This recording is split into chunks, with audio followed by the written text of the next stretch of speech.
Mga kaibigan, alam ko pong hating gabi na, ngunit ito lang po ang tahimik na oras, at ihahabol po natin ang pang day 78 na ating Bible reading. Alam ko pong tulog na kayo, pero hayaan niyo po na si Nanay Riley ay magpapatuloy lang sa pagbabasa ng salita ng Diyos, dahil ipinangako ko po ito sa Panginoon na kayo po ay aking babasahan ng kanyang salita. Kaya dito po sa Josue chapter 23, babasahin ko na po. Nagsalita si Josue sa mga tao.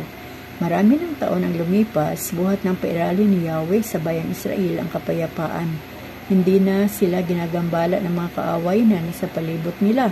Matandang-matanda na si Josue, kaya tinipon niya ang buong Israel, ang matatanda, ang mga pinuno ng mga angkan at ang mga tagapangasiwa sa bayan. Sinabi niya, ako'y matanda na, nasaksihan ninyo ang ginawa ni Yahweh sa lahat ng bansang ito.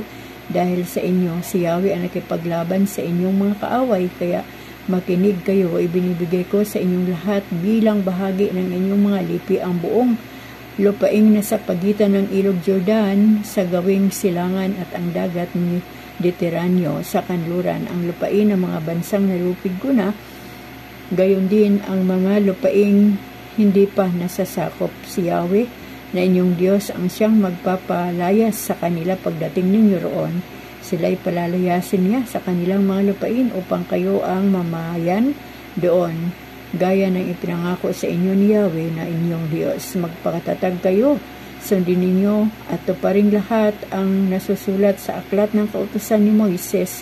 Huwag kayong sumuway kahit bahagya sa kanyang mga iniuutos. Huwag kayong makikisalamuha sa mga bansang natitira pa sa gitna ninyo. Huwag kayong mananalangin sa kanilang mga Diyos-Diyusan. Huwag kayong manumpa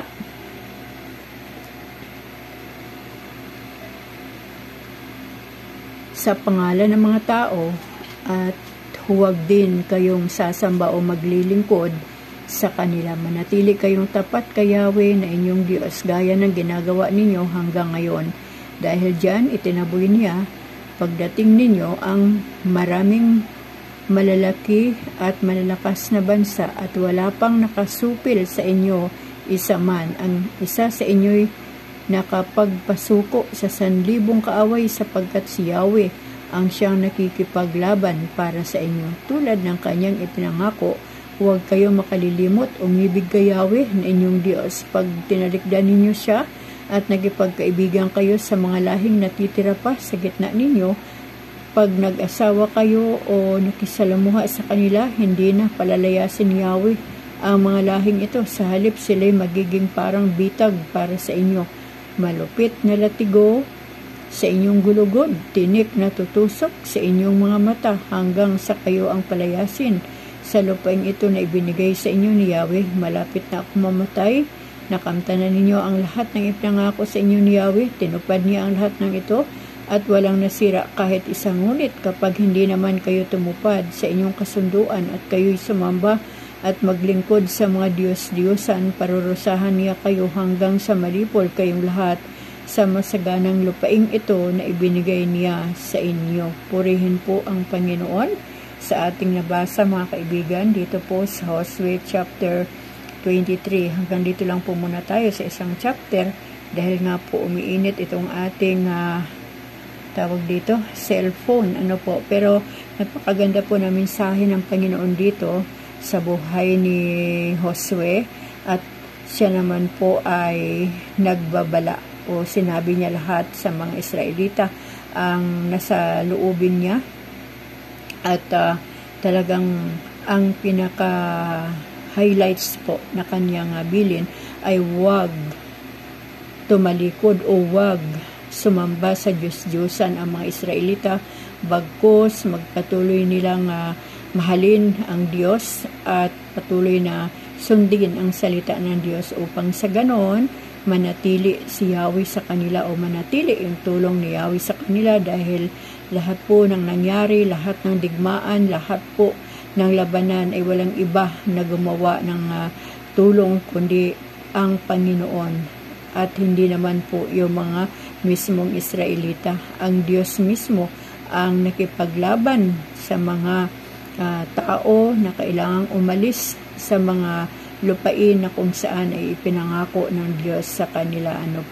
So yun mga kaibigan, kumbaga napakalinaw na bilin ni Josue dahil siya nga po ay matanda na. Kumbaga baka sa susunod nating babasahin ay mamayapa na si Josue, mamamatay na.